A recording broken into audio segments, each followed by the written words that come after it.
ঈদের দিনের প্রথম কাজ কি? খেয়াল করো এদিকে।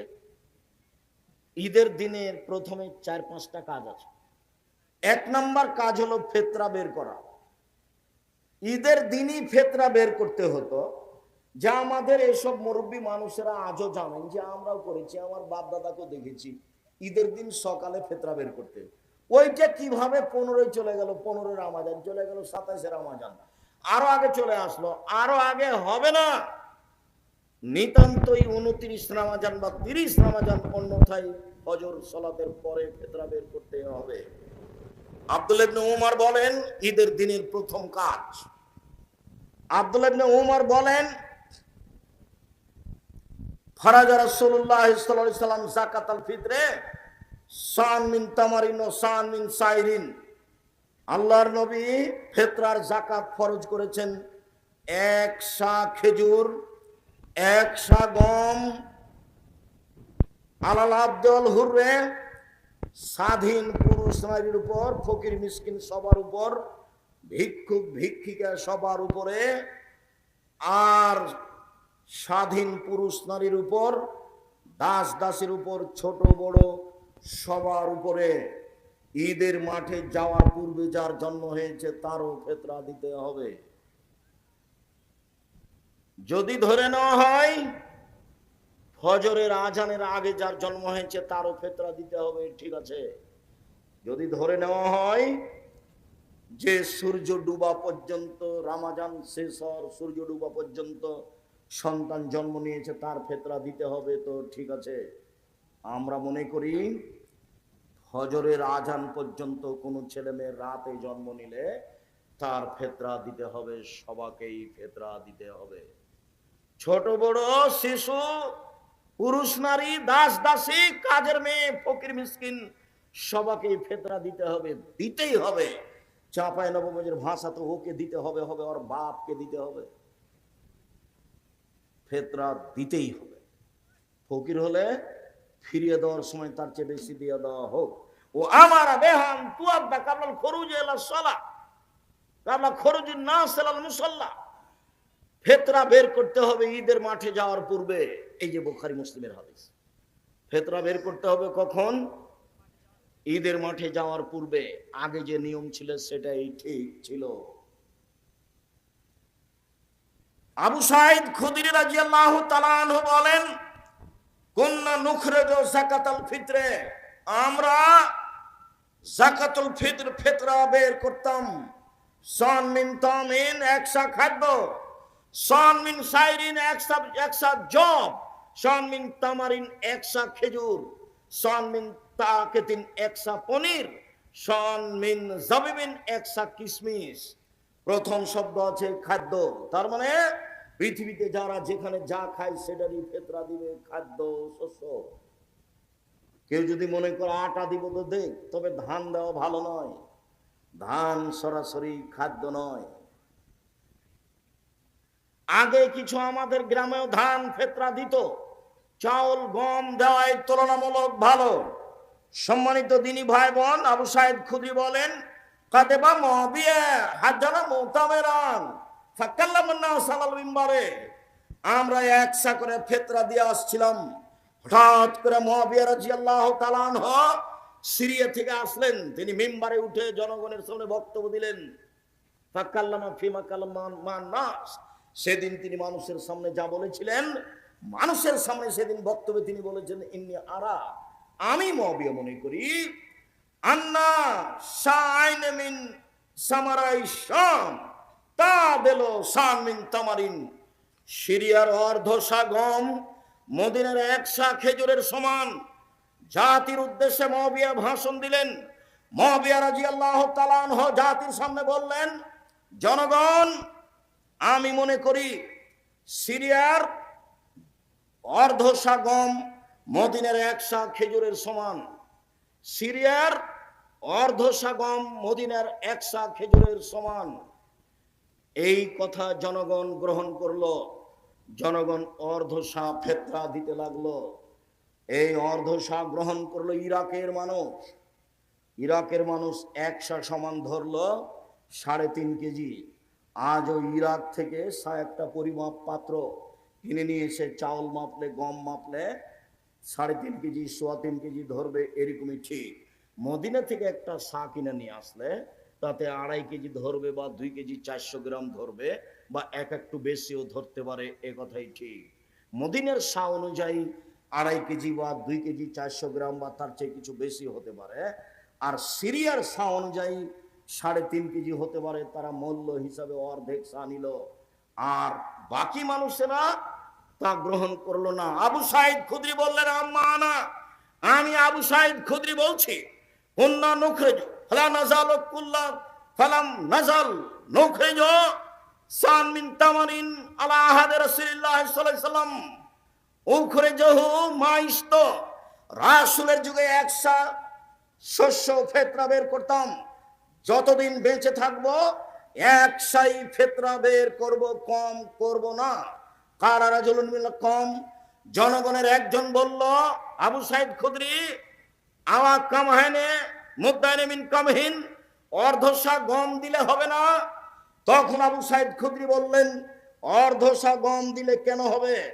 তিলকা কিমাত মুআবিয়া, এটা হলো মুআবিয়ার মূল্য হিসাব, এইটা হলো মুআবিয়ার মূল্য হিসাব। লাক বালোহা ওয়ালা আমালোহা, মুআবিয়ার মূল্য হিসাব আমি কখনো গ্রহণ করব না, কখনো তা মানব না। মুআবিয়ার মূল্য হিসাব কখনো গ্রহণ করব না, কখনো তা মানব না।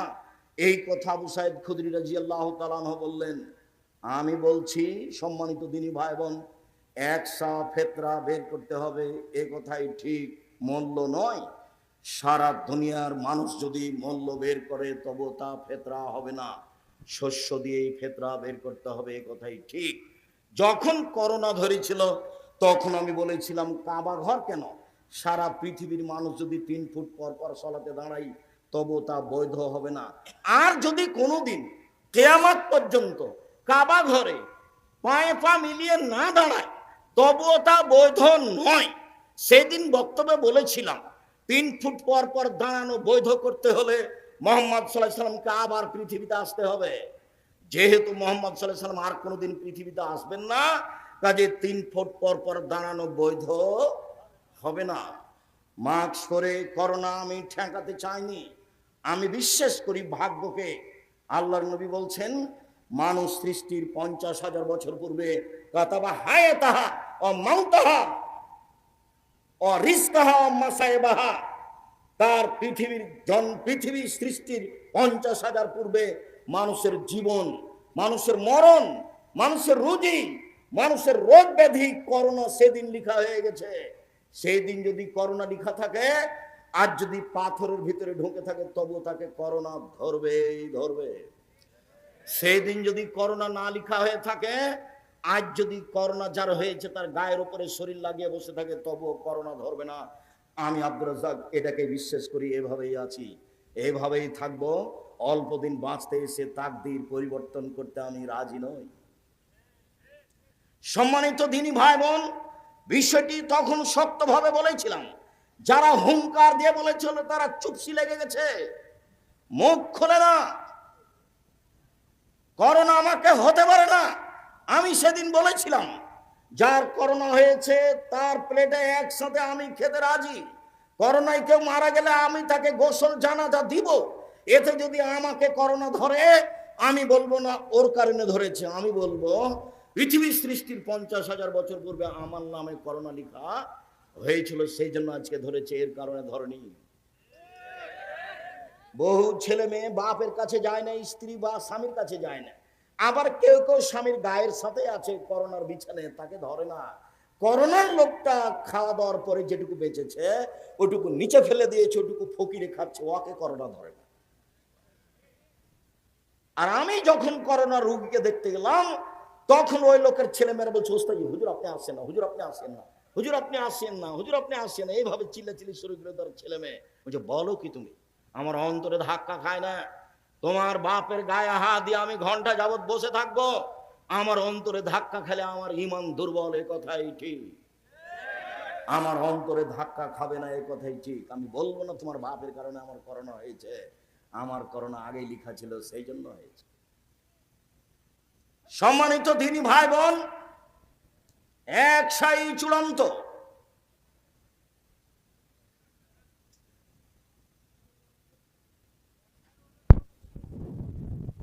এক সাইয়ের ওজন 2.5 কেজি, আর না হলে 2 কেজি 400 গ্রাম, বা 2.5 কেজির একটু বেশি। এইখানে কি বলা আছে? 2.5 কেজি বলেছো তোমরা? ঠিক আছে, 2.5 কেজি, 2.5 কেজি, এইটাই ঠিক আছে। তো একটু বেশি হিসাবে কেউ যদি 3 কেজি বলে, তো ওটা যেভাবে আছে সেভাবেই করে। এটাই ওজনের মাপে ঠিক আছে। ওটা তো একটা পাত্র, নিয়ে এসে মাপলে, ইরাকেরটা মাপলে বেশি হয়ে যাবে, আর মদিনার মাপলে কমে যাবে 19-20। সম্মানিত দিনী ভাই বোন, আবার বলে রাখছি, ঈদের দিনের প্রথম কাজ হলো, ঈদের দিনের দ্বিতীয় কাজ গোসল করতে হবে। আলী রাদিয়াল্লাহু তাআলা আনহুকে জিজ্ঞাসা করা হয়েছিল, তিনি বলেছিলেন সুন্দর, উত্তম গোসল করা জুমার দিন, উত্তম গোসল করা আরাফার দিন, উত্তম গোসল করা ঈদুল ফিতরের দিন, উত্তম গোসল করা ঈদুল আজহার দিন। দ্বিতীয় কাজ শেষ হলো। ঈদের দিনের তৃতীয় কাজ, ঈদের দিনের তৃতীয় কাজ, ঈদুল ফিতর হলে খেয়ে বের হতে হবে। বুরায়দা রাদিয়াল্লাহু তাআলা আনহু বলেন, আল্লাহর নবী ঈদুল ফিতরে আগে খেতেন, তারপরে ঈদের মাঠে যেতেন, আর ঈদুল আজহাতে এসে খেতেন। তাহলে ঈদুল ফিতরে খেয়ে যাওয়া সুন্নাত, আর ঈদুল আজহাতে এসে খাওয়া সুন্নাত। এসে গরুর গোশত কলিজা খেতে হবে, এইটা জরুরি নয়। আর সোয়া পহর রোজা থাকতে হবে এ কথাও নয়, অর্ধেক দিন রোজা থাকতে হবে এ কথাও নয়। ঈদের দিনের সুন্নাত হচ্ছে, সেটা যদি ঈদুল ফিতর হয় তাহলে খেয়ে যাবে, আর যদি ঈদুল আজহা হয় তাহলে এসে খাবে। বুঝা যায় না কথা? যদি ঈদুল আজহা হয় তাহলে এসে খাবে। ঈদুল ফিতরের চতুর্থ জরুরি কাজ, সূর্য ওঠার পরপরই বের হতে হবে। আব্দুল্লাহ ইবনে বুসর বলেন, তিনি বের হলেন কিছু জনগণকে নিয়ে ঈদের মাঠে। ফানকারা ইবতিআন নাস, জনগণের ঈদের সালাত দেরি করে আদায় করাকে তিনি নাকচ করলেন। তিনি বললেন, কাদ ফারাগনা সাআতানা হাজিহি, এই সময় আমরা ঈদের সালাত আদায় করে নিয়েছি। তখন ছিল চাষতের সালাতের সময় 7:30 8টা। দেরি করাকে তিনি নাকচ করলেন। এই ছেলে, খুব মূল্যায়ন করা কথা শুনতে হবে, খুব দাম দিতে হবে। কে বলল ঢাকা ঈদগাহ মাঠে একবার সালাত হবে 9টার সময়, একবার সালাত হবে 10টার সময়, একবার সালাত হবে 11টার সময়? ধর্ম পাগল হয়ে গেছে। धर्म राजशाही चांपाईनगंज हवाई लड्डू दोनों हाथ में लड्डू है, जो चाहे उसको खा ले, जो चाहे उसको छोड़ दे। সূর্য ওঠার পরপরই ঈদের সালাত আদায় করতে হবে, এই কথাই ঠিক। ঈদের সালাত এবং ইস্তিসকার সালাতের সময় একই, সূর্য ওঠার পরপরে। খুব দেরি করলে না হয় 6:30, না হয় 7টা, এর চেয়ে দেরি করা যেতে পারে না সম্মানিত দিনী ভাই বোন। যার কারণে সেসব লোকেরা, আরবের লোকেরা ফজরের সালাতে যখন বের হয় তখন 3-4টা খেজুর পকেটে নেয়। ফজরের সালাত আদায় করার পরে 4-5টা খেজুর মুখে দিয়ে ঈদের মাঠে চলে যায়, বা মসজিদে হলে সেখানে সালাত আদায় করে চলে আসে। সম্মানিত দিনী ভাই বোন, এক ঈদগাহ মাঠে একাধিকবার সালাত হবে না, তার প্রমাণ এইটা। ঈদের মাঠকে বাসর ঘরে পরিণত করে সাজানো যাবে না, সাজানো নিষেধ, হারাম, এ কথাও ঠিক চলেন যায়। আব্দুল্লাহ ইবনে উমর রাদিয়াল্লাহু তাআলা আনহু বলেন, আল্লাহর নবী ঈদের দিনে বের হতেন মাসিয়ান, পায়ে হেঁটে, ও ইয়ারজু মাসিয়ান, ফিরে আসতেন পায়ে হেঁটে। পায়ে হেঁটে যাওয়া ভালো, পায়ে হেঁটে আসা ভালো, সাথে সাথে বাহনে চড়ে যাওয়া যায়, আমরা হারাম মনে করি না, তবে পায়ে হেঁটে যাওয়া ভালো, পায়ে হেঁটে আসা ভালো। আনাস রাদিয়াল্লাহু তাআলা আনহু বলেন, কানান নবী সাল্লাল্লাহু আলাইহি ওয়াসাল্লাম কানা ঈদান খালাফা তরিকা, ঈদের দিন আল্লাহ রাসূল রাস্তা পরিবর্তন করতেন, এক রাস্তায় আসতেন, এক রাস্তায় যেতেন। এটাও সুন্নাত, ঈদের দিনের ধারাবাহিক বাড়ি থেকে সুন্নাত চালু হচ্ছে। এক রাস্তা দিয়ে যাওয়া, আর এক রাস্তা দিয়ে আসা, পায়ে হেঁটে যাওয়া, পায়ে হেঁটে আসা। এরপরে বলা হচ্ছে তুহমাল আনাজাতু বাইনা ইয়াদাই নবী সাল্লাল্লাহু আলাইহি ওয়াসাল্লাম ফালাম্মা বালাগাল মুসাল্লা, রাসূলের সামনে দিয়ে একটা ওই সূত্রা, যেটা সালাত শুরু করলে তার আগে খাড়ো করা হয়, সূত্রা নিয়ে যাওয়া হতো। ফায়জা বালগাল মুসাল্লা, ঈদের মাঠে চলে গেলে এই সূত্রটা গেড়ে দেওয়া হতো। এইটাকে সামনে রেখে তিনি সালাত আদায় করতেন।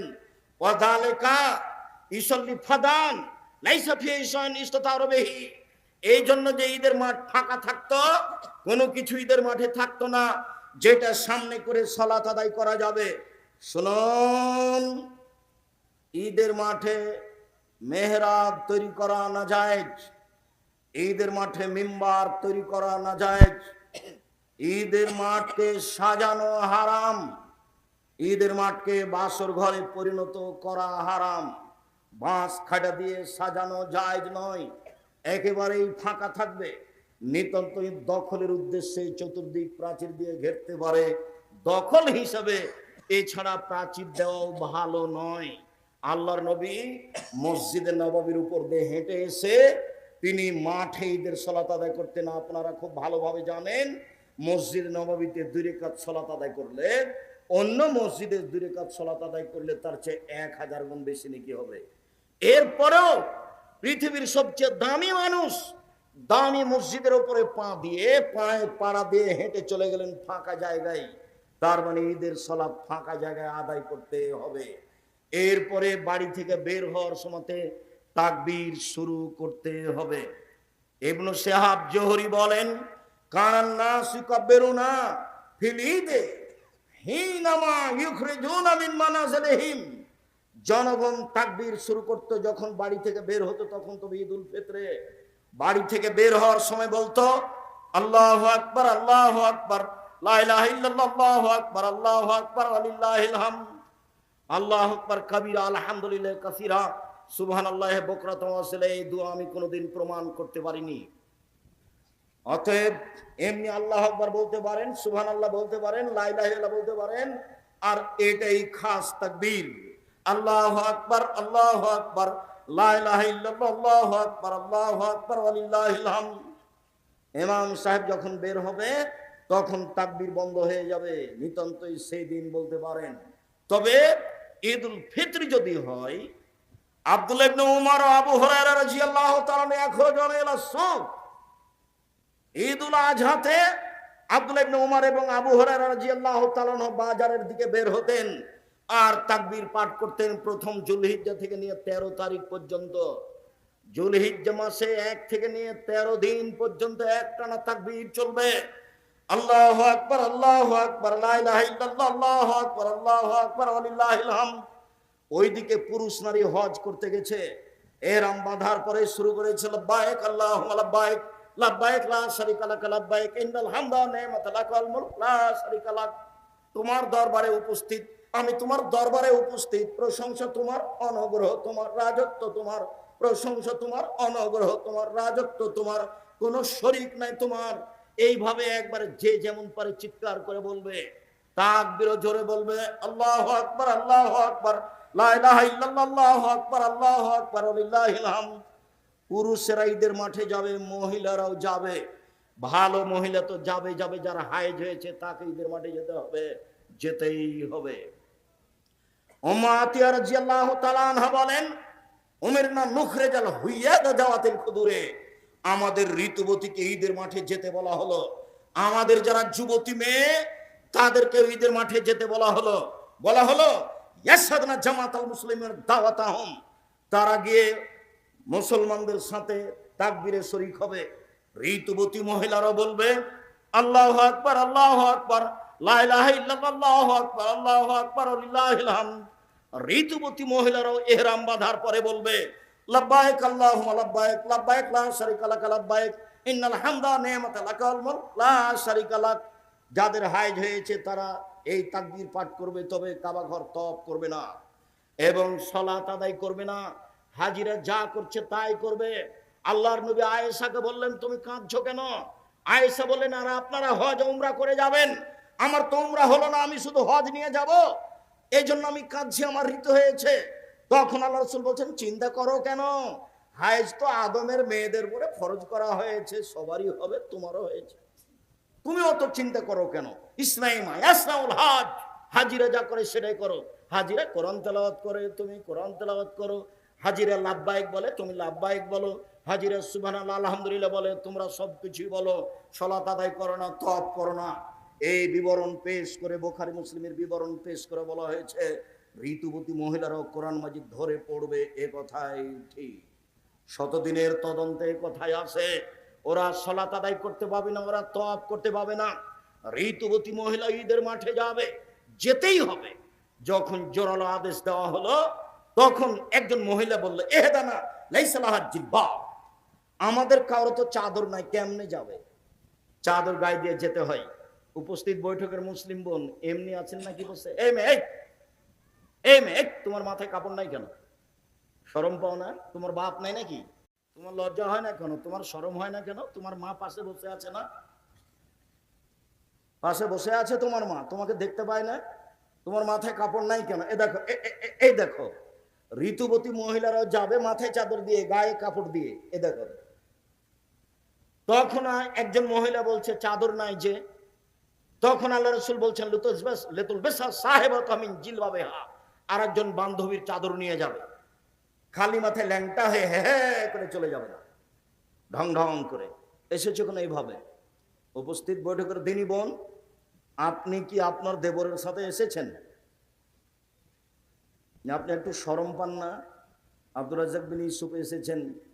মা হলে চারটা জিনিস লাগে। উপস্থিত বৈঠকের মুসলিম বোন শুনেন, যেটা আমি সব সময় বলছি, মা হলে চারটা জিনিস লাগে।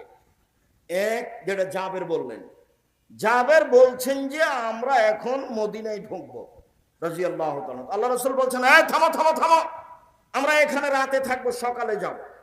তো জাবের রাদিয়াল্লাহু তাআলা বলছেন, আমি নতুন বিবাহ করেছি, আমাকে বাড়ি যেতে দেন।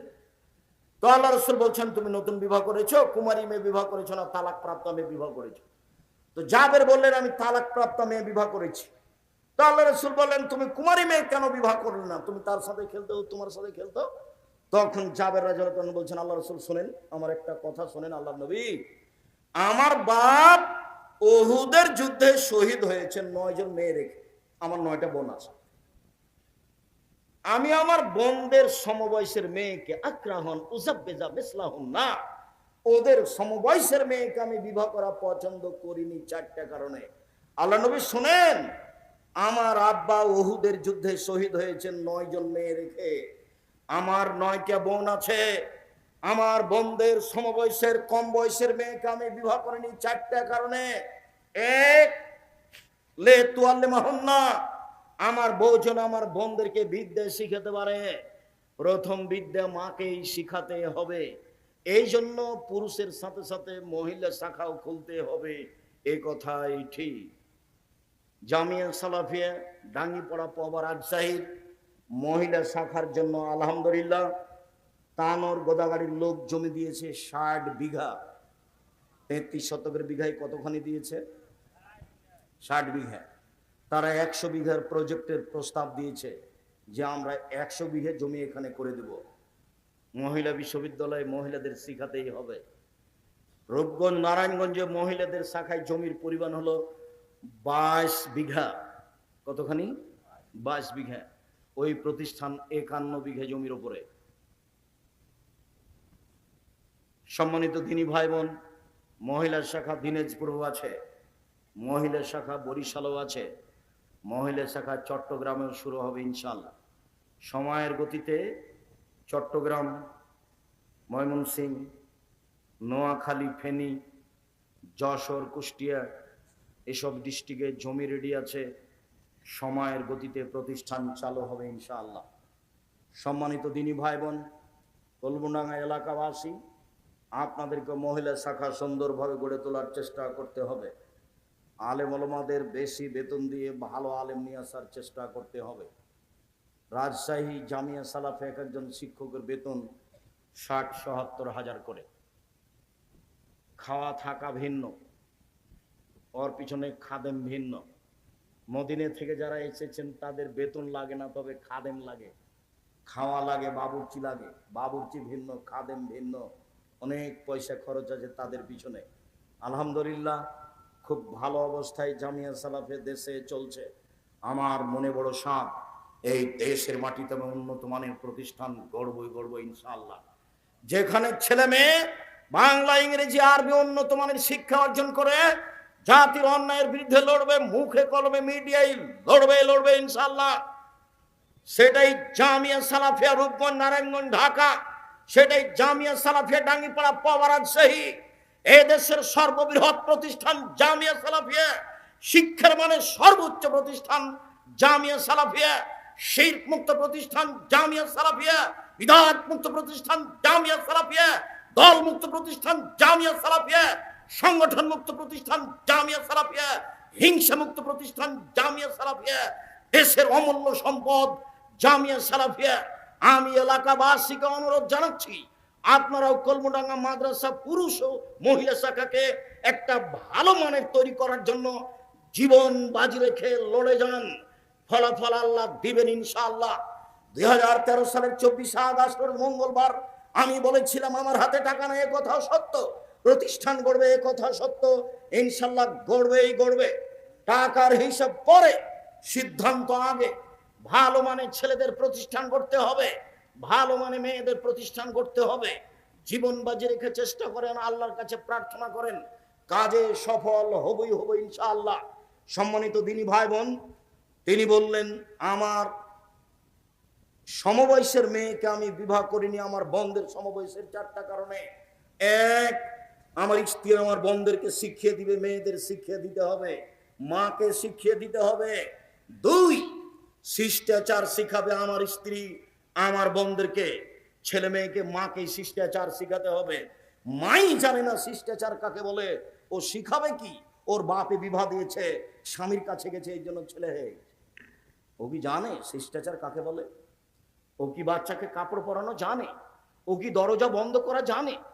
ও কি বাচ্চাকে জামাটা কিভাবে পরাতে হবে সেটা জানে? ও কি ভাত রান্না করা জানে? ও কি দরজাটা বন্ধ করা জানে? ও যখন ভাতের পাতিলে চাউল দেয় তখন 2-3টা চাউল নিচে পড়ে গেছিল, ও তো উঠিয়ে নেয়নি।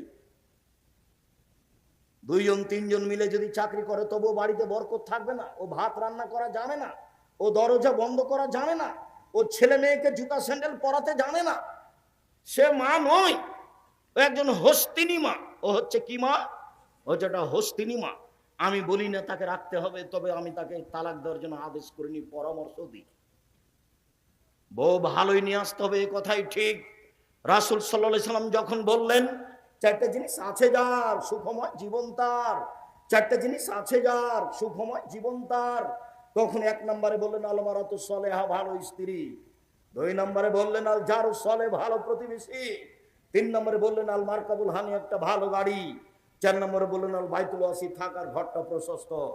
আবার বললেন আর দুনিয়া কুল্লুহা মাতা খায়রু মাতাই দুনিয়াল মারাতু সালেহা, সারা পৃথিবী সম্পদ সবচেয়ে দামি সম্পদ হচ্ছে ভালো মহিলা। ভালো মহিলাই পৃথিবীতে সবচেয়ে দামি সম্পদ।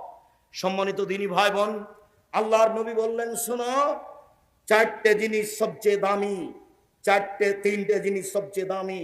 1, ওই জিবা, যে জিবা সুবহানাল্লাহ আলহামদুলিল্লাহ বলতে পারে। 2, ওই অন্তর যে অল্পতে তুষ্ট হয়। 3, ওই স্ত্রী যে স্বামীকে দিনের উপরে সহযোগিতা করতে পারে, ভালো স্ত্রী। ভালো স্ত্রী হচ্ছে সবচেয়ে দামি সম্পদ, যারা রাসূল সাল্লাল্লাহু আলাইহি ওয়াসাল্লাম বললেন।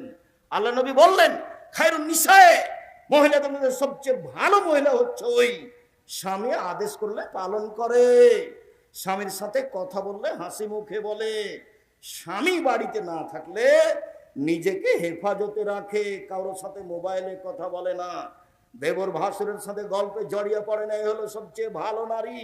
আল্লাহর নবী বললেন সবচেয়ে ভালো মহিলা যে স্বামীর সাথে কথা বললে হাসি মুখে বলে, স্বামী আদেশ করলে পালন করে। দিন রাত খালি ঝগড়া। আব্দুর রহিম সাহেব, আপনি না হয় বলছেন আমার স্বামীর মুখখানি এতই খারাপ, এতই খারাপ, চাঁপাইনবাবগঞ্জের ভাষার মুখখানি একবারে মজে করে ঘিনঘিনা মুখ, এভাবে গালি দেয় যার আমি সহ্যই করতে পারি না।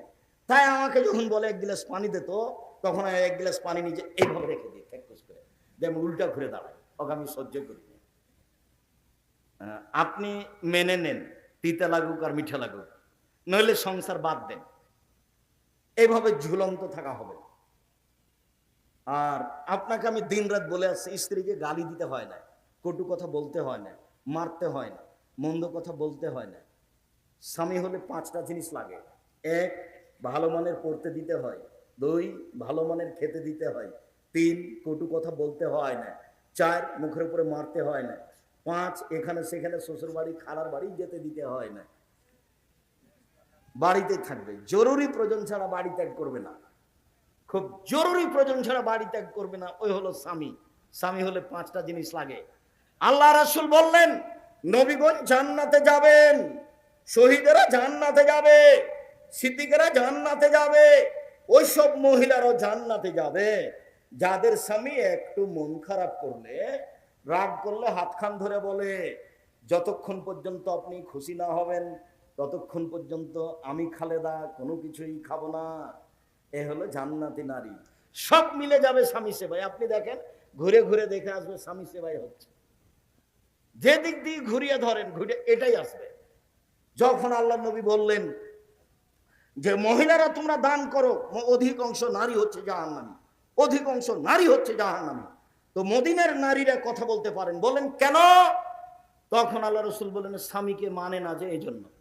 হলো, স্বামীকে মানে না যে এই জন্য, মেনেই চলতে হবে। আর আপনি মুখখানকে একটু ভালো করবেন, খারাপ করিয়েন না। গালি দিয়ে কি হয়? একটু পরে তো তারই হাতে রুটি বানানো খাওয়া লাগে, তারই হাতে রান্না করা খাওয়া লাগে, তাকে গালি দেন কেন? হ্যাঁ? আর এই সব চাঁপাইনবাবগঞ্জের স্বভাব কেন? লাঠি নিয়ে মারতে যান কেন? গরুর চারিতে নাইন দিয়ে পানি না দিলে মন খারাপ হয়, ঘর বাড়ি ঝাড়ু না দিলে মন খারাপ হয়, পুয়াল না শুকালে মন খারাপ হয়, সবসময় খালি উষ্টা লেগে থাকলে হবে? সবসময় বইয়ের উপরে মন খারাপ করেন? উর্দু ভাষী হলে, আরবি মানুষ হলে বুঝতে পারতেন কাজ করতে বলা কেমন ঠেলা। খালি আপনি ওই পাকিস্তানি উর্দু ভাষী মহিলা বিবাহ করে দেখেন, খালি কাজ করতে বলেন যে একটু কাপড়টা পরিষ্কার করে দাও, তো বলো কে আমায় মেরে দাসী আইও মাদে আইও নাকি? আমি কি তোমার দাসী নাকি আমাকে কাজ করতে বলছো? মানে বাংলাদেশি চাঁপাইনবাবগঞ্জের আপনার এই সাপাহারের মেয়ে, সেই জন্য সবই করে দেয়, তবু মারতে যান। ভাত রান্না করে দেয়, বাড়ি পরিষ্কার করে দেয়, গোয়াল পরিষ্কার করে দেয়, নোন্দা ঘোঁটা বানিয়ে দেয়, তবু মারতে যান। পোয়াল শুকিয়ে দেয়, সব কিছু করে দেয়, তবু মারতে যান কেন? শরম হয় না কেন? হায়া হয় না কেন? খবরদার কখনো মারবেন না। চলেন এবার মাঠে চলে যাই। ঈদের সলাত, ঈদের সলাত এর পূর্বে কোনো কিছু হবে না, কোনো বক্তব্য হবে না, কোনো তাকবীর বলতে বলা হবে না, কোনো কিছু হবে না। ঈদের মাঠে প্রথম হবে সলাত। ঈদের মাঠে প্রথম কি হবে? সলাত। এরপরে ইমাম দাঁড়িয়ে বক্তব্য দিবেন। খুতবা একটাই হবে, দুইটা নয়। খুতবা একটাই হবে, দুইটা নয়। মোটামুটি ঈদের সলাত শেষ করলাম। শেষে সবাই মিলে হাত তুলে দোয়া হবে না, হাত তুলে দোয়া করা ব্যক্তিগত ব্যাপার। বক্তব্য যখন শেষ হবে, সুবহানাকা ওয়া বিহামদিকা আশহাদু আল্লা ইলাহা ইল্লা আনতা আস্তাগফিরুকা ওয়া আতুবু ইলাইক বলে বক্তব্য শেষ করে বাড়ি চলে যেতে হবে। মহিলাদেরকে ঈদের মাঠে যেতে হবে, নিয়ে যেতে হবে, বাধ্য যেতেই হবে যে কোনো মূল্যে। ভালো মহিলা তো ঈদের মাঠে যাবেই, যাদের হাইজ ঋতু হয়েছে তাদেরকে নিয়ে যেতে হবে। আব্দুর রাজ্জাক সাহেব, আমাদের ঈদের মাঠে মহিলাদের ব্যবস্থা নেই, এই জন্য আমাদের মসজিদে মহিলা ইমামতি পড়ে নেওয়া হয়। এখন পুরুষ ইমামতিতে পড়ে নেওয়া হয়, এগুলো একটাও চলবে না, সবই বেদাত। মহিলাদের ইমামতিতে চলবে না। পুরুষের একজন ইমামতি দিয়ে কোনো একটা দুর্ঘটনা তো হতে পারে, সেটা নিয়মিত হবে, এটা কথা হলো? সেটা নিয়মিত হবে কেন?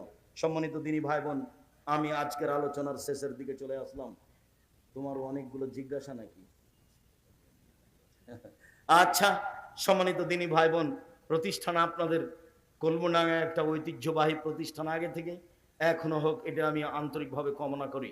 মর্মে আপনাদের ছেলেরা আপনাদের কাছে আসছে, উঠে যাওয়ার সফলতা নয়।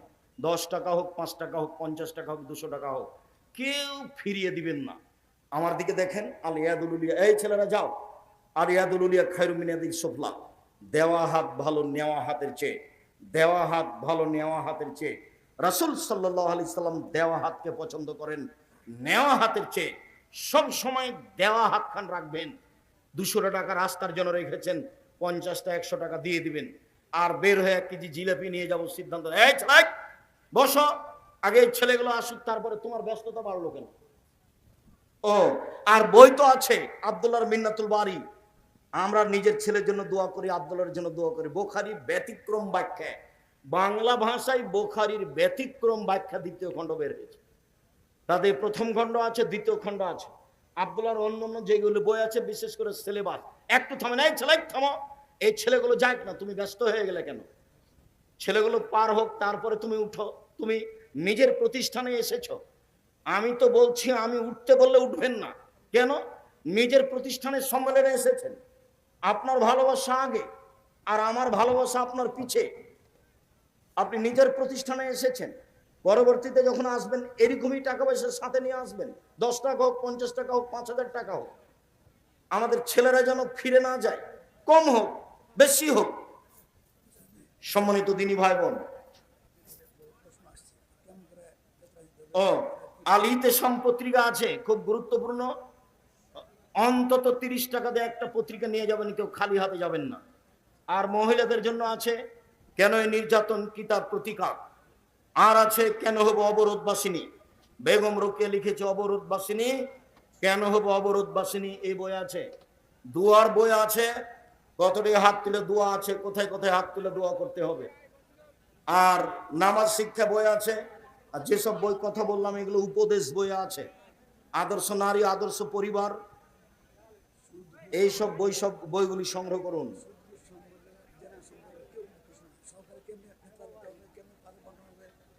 সেগুলো আজ তো উত্তর দিনে তো দেখি।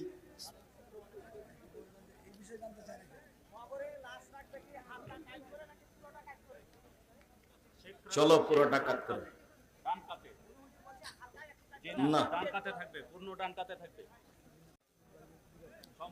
কবরস্থানে নতুন পুরাতন কবর আছে, সেখানে সেখানে মাদ্রাসা তৈরি।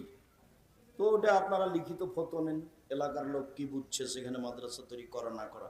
যদি কবর সরিয়ে দিয়ে থাকে কোনো সমস্যা নেই। ইমাম সাহেবের জন্য বেতন তুলে ইমাম সাহেব কিছু দিয়ে মসজিদে রাখা যাবে কি? হ্যাঁ যাবে, আপনারাই টাকা উঠাবেন। ইমাম তো রাখতেই হবে, টাকা দিই তো রাখবেন। ওর এ নয় আহাল পরিবার, ছেলে মেয়ে নেই, ও ফ্রি থাকবে, খাবে। আসসালামু আলাইকুম জনাব, যদি কোনো ব্যক্তি নিয়মিত তাহাজ্জুদ সালাত পড়েন, তার জন্য সবচাইতে কোন সালাতটি উত্তম, তাহাজ্জুদ না তারাবি? তাহাজ্জুদ।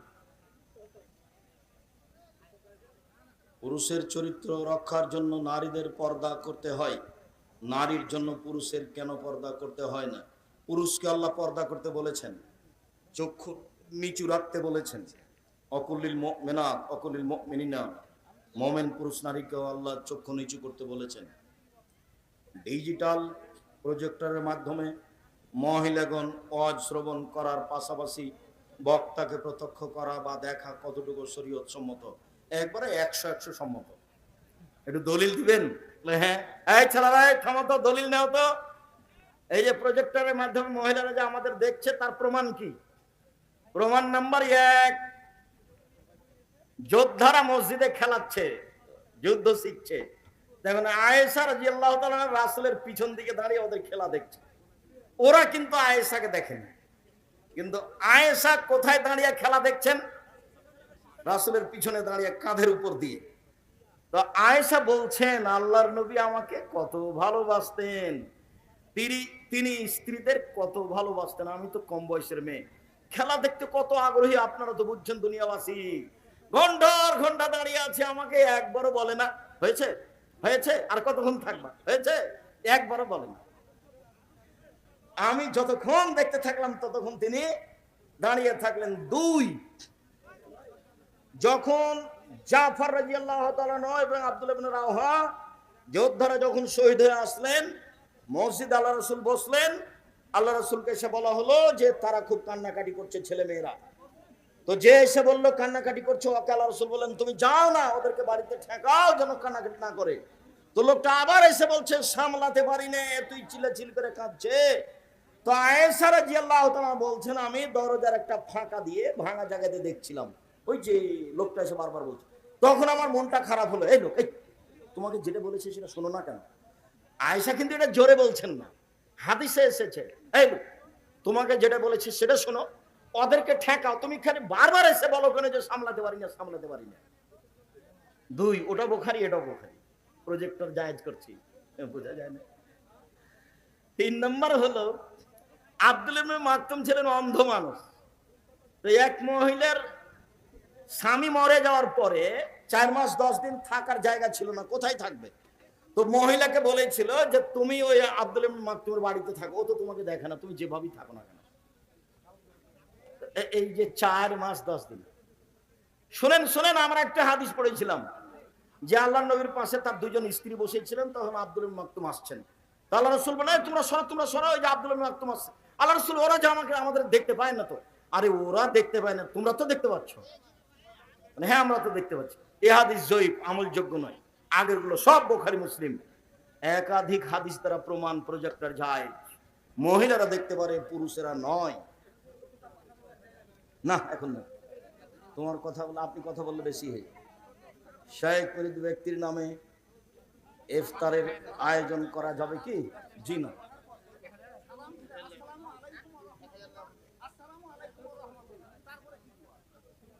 আল্লাহু আকবার, আস্তাগফিরুল্লাহ, আস্তাগফিরুল্লাহ, আস্তাগফিরুল্লাহ। কুরবানির গোশত কয় ভাগ করতে হবে? ভাগের কোনো সহি প্রমাণ নেই। 3 ভাগ করলে কোনো সমস্যা নেই। মৃত ব্যক্তির নামে কুরবানি হবে না, মৃত ব্যক্তির নামে ইফতার হবে না, মৃত ব্যক্তির নামে ইফতার হবে না, মৃত ব্যক্তির নামে কুরবানি হবে না।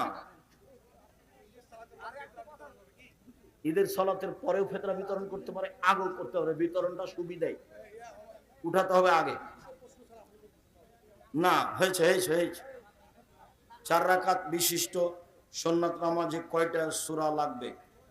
ফরজের মতো করে পড়বেন, আগের 2 রাকাতে অন্য মিলাবেন, পরের 2 রাকাতে মিলাবেন না। গাভীর কৃত্রিম প্রজনন করা যাবে কি? জি, যাবে। কৃত্রিম ভাবে গাভীর বাচ্চা নেওয়া যাবে, কেননা ওর উপরে করোনা হাদিসের বিধান নেই। গবাদি পশুর উন্নয়নের জন্য যেটা সহজ সেটা করবে মানুষ। অতএব মুরগির নিচে হাঁসের ডিম দিয়ে বাচ্চা উঠাবে, কোনো সমস্যা নেই। করোনা হাদিসের বিধান মানুষের উপরে না, পশু প্রাণীর উপরে, মানুষের উপরে। কাজে এখানে ওখানে কোনো বিধান প্রযোজ্য করা যাবে না।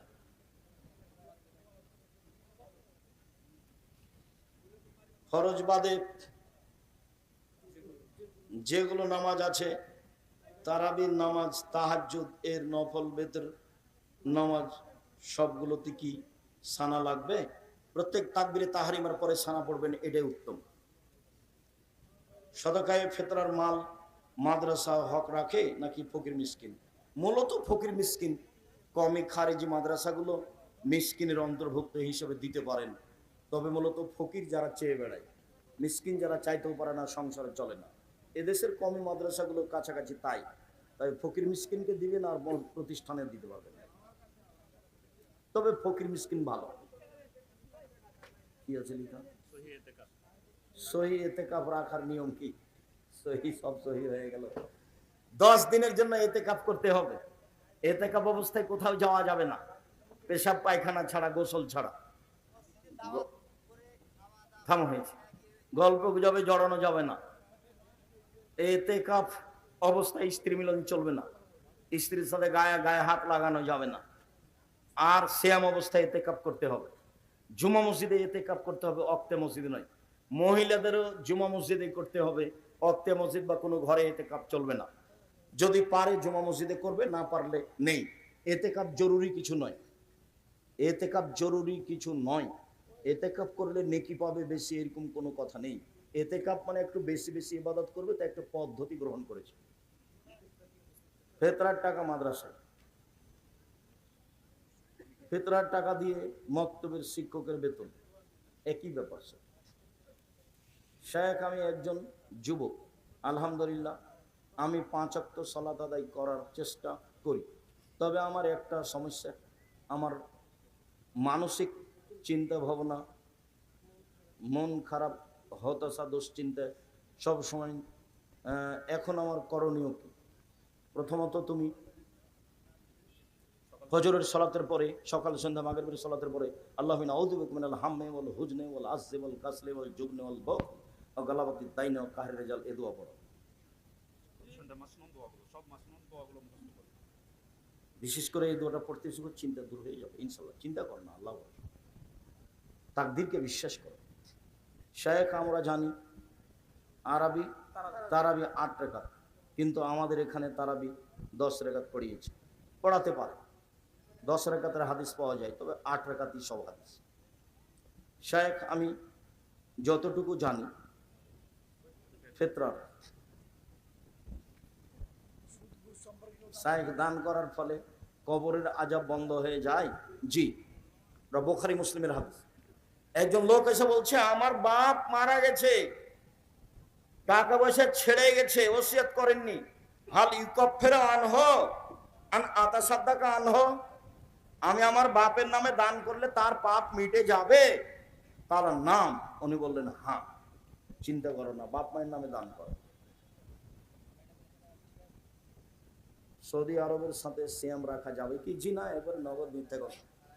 সারা পৃথিবীতে সূর্য বিভিন্ন সময়ে ডুবে, চন্দ্র বিভিন্ন সময়ে ডুবে উঠে, বতই ঈদের দিনও ভিন্ন, আর সব ইবাদতও ভিন্ন। ওয়াজ মাহফিলে কসমেটিক্সের দোকান বসানো যাবে কি? সবগুলো থেকে বিরত থাকা ভালো, চেষ্টা করতে হবে। গ্রামের সকলের ফিতরার চাউল টাকা সরদারের নিকট। শেখ, আমি একটি কাপড়ের দোকান করি, একটি কাপড় যদি নগদে 500 টাকা বিক্রয় করি, ওই কাপড় বাকিতে 700 টাকা, উভয় সন্তুষ্ট থাকলে সমস্যা নেই। ফেতরার টাকা কাকে কাকে দেব? শেখ, ফেতরার মাল মসজিদের সামনের দেওয়ালে কি উমরা করতে গিয়ে 31টা সিয়াম করেছে, ওখান থেকে না 30টার পরে ওকে থেকে যেতে হতো এমনি। কেন? আরবি মাস হলো মানে 10 মানে 20 মানে 30, এবার আবার আরবি মাস 10 20, এবার বৃদ্ধাঙ্গন একটা চেপে ধরা হয়েছে 29, মানে আরবি মাস কিয়ামত পর্যন্ত 31ও হবে না, 28 হবে, 30 হবে না, হয় 29 হবে। অতএব তার একটা রোজার বেশি হয়েছে, ভুল হয়েছে, এ অন্যায় করতে হতো না, এমনি থাকতে হতো, পরের দিন ঈদ করতো। কথা বুঝতে পারেনি? আর আরবি মাস ওই ইংরেজরা খ্রিস্টানেরা কিভাবে একটার মধ্যে ঢুকিয়ে আর একটাকে বেশি করে কমিয়ে ঘুরে ঘুরে শীতের দিনে জানুয়ারি নিয়ে গেছে। খুব বুদ্ধি করে করেছে এগুলো, আর নয়। শুকরিয়া আল্লাহ, আমাদের যারা মারা গেছে তাদের কবরের শাস্তি মাফ করো। আমরা যারা অসুস্থ তুমি তাদের আরোগ্য দান করো। আমরা যারা বেঁচে আছি তুমি তাদেরকে তোমার রাসূলের পদ্ধতি অনুযায়ী চলার তৌফিক দান করো। তোমার দরবারে এই জোরালো দাবি দাওয়া রেখে আজকের আলোচনা এখানে শেষ করলাম। কেউ পত্রিকা ছেড়ে যাবেন না, 30 টাকা দামের একটা পত্রিকা ছেড়ে যাবেন না। আর আব্দুল্লাহর মিন্নাতুল বাড়ি আছে, বুখারীর বাদকা ব্যতিক্রম।